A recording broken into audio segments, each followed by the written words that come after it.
Many weeks ago, before the Arizona shooting, I had several online conversations about mental illness, specifically schizophrenia and paranoia.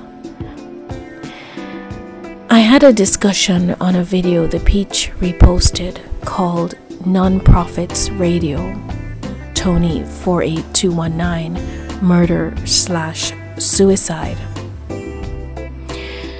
The discussion happened mid-November, but her channel has been taken offline again, so unfortunately you can't view the video.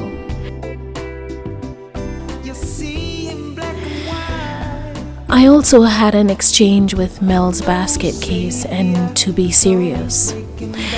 Both women disagreed strongly with me in defending Thunderfoot's non-diagnosis of a fellow YouTuber and atheist. Thunderfoot said that a user had histrionic personality disorder, a specific psychiatric diagnosis. That is, when it's given by a psychiatrist. A group of YouTubers, including Be Serious, objected to Thunderfoot's non-diagnosis on the basis that he wasn't a doctor. It was an absurd objection, and I call it muddying the water of perception. And I essentially told To Be Serious and Mel's Basket case so. I'm going to break into my narrative to insert truth statements and myths about mental illness. Truth statement number 1. There is nothing you can say to someone with untreated, severe mental illness that will mitigate their disease. That's right. There's no amount of soft feeling in your heart or kind word that will make a mentally ill person better without the help of medication. You cannot break the barrier of a disordered brain with goodwill alone. The disease will fight you. Those of us who suppress community acknowledgement of disordered behavior do so for our own vanity. We may want to think that a mentally ill person responds uniquely to our kindness. We place ourselves in danger and the community in danger by acting as a suppressive agent. Now, Thunderfoot doesn't need me to defend him. Indeed, my defense is not for Thunderfoot, but for the truth. I defend personal safety. It is not true that you must have a medical license to know when someone's behavior is aberrant. In fact, Thunderfoot's non-diagnosis was perhaps the kindest one he could apply to his fellow atheist YouTuber.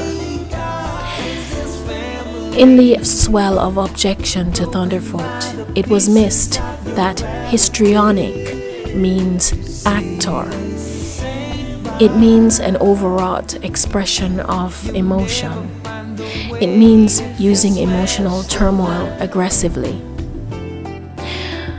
Thunderfoot was calling this user essentially a drama queen. Truth statement number 2. Enablers are suppressive agents. We're familiar with enabling in addiction, but there are all kinds of enablers. Anyone who suppresses the truth about a potentially dangerous situation is an enabler. It is vital that mental illness is treated so the mentally ill person doesn't reach crisis and devastate their life and the lives of others.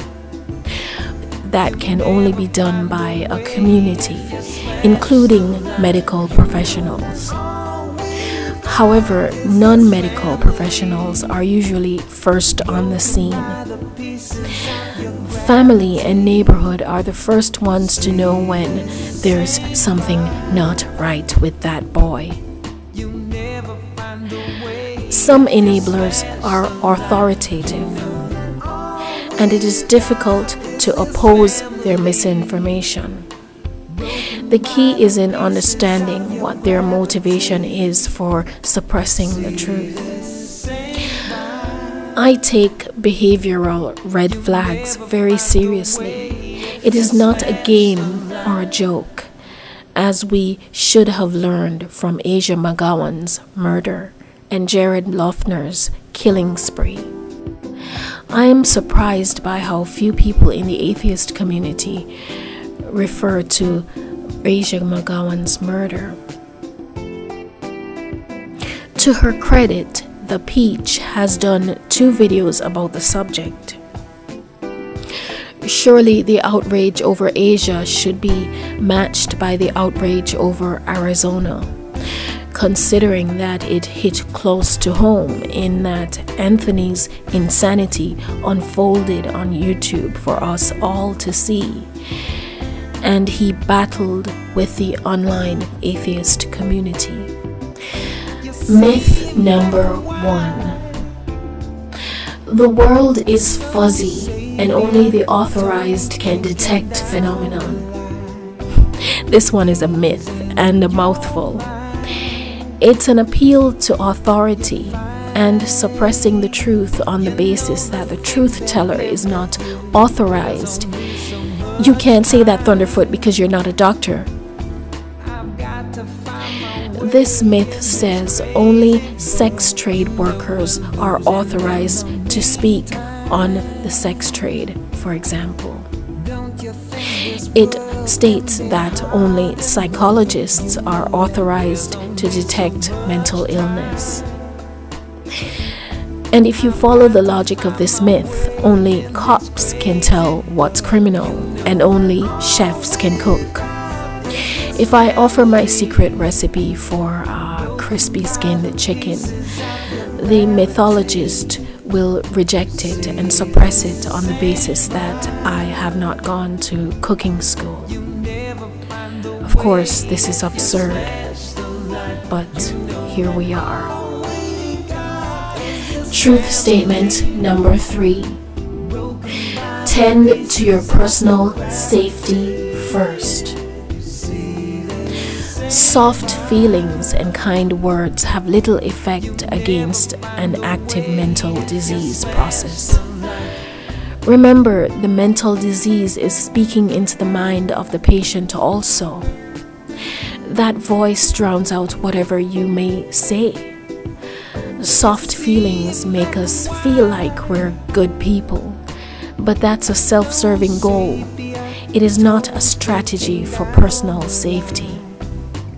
There is nothing you can say to someone severely mentally ill to protect your safety.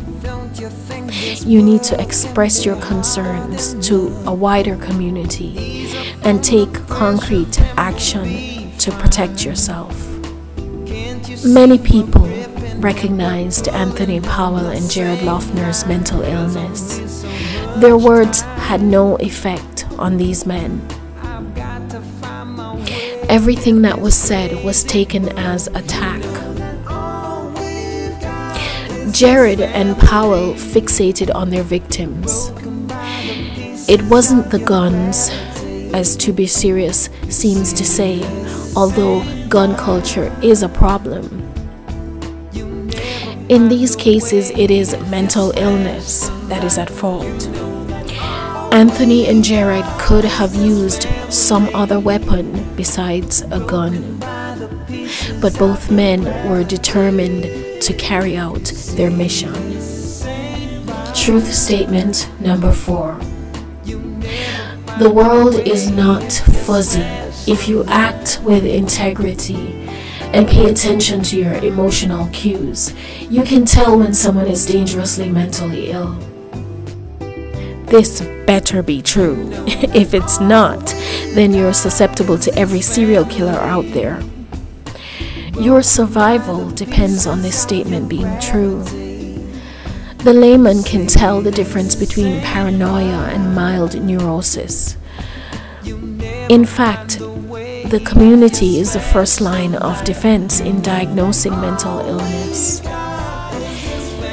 Immediate family notices illness first, then extended family, then friends, then neighborhood. The psychiatrist arrives on the scene much later. The community is first to know when mental illness reaches crisis, usually due to non-compliance in taking medication. As I've said before, Anthony's family knew he was sick. The online community knew he was sick. Now, the online community was wrong in its assessment of the cause of his illness, Christianity. That was their prejudice talking. They were wrong in thinking he just needed a talking to, or support, or love, or attention, or whatever. None of that had any effect. Do you disagree with what I have said? Well, go right ahead and tell me about it, and explain why. I'm listening, and I thank you for listening.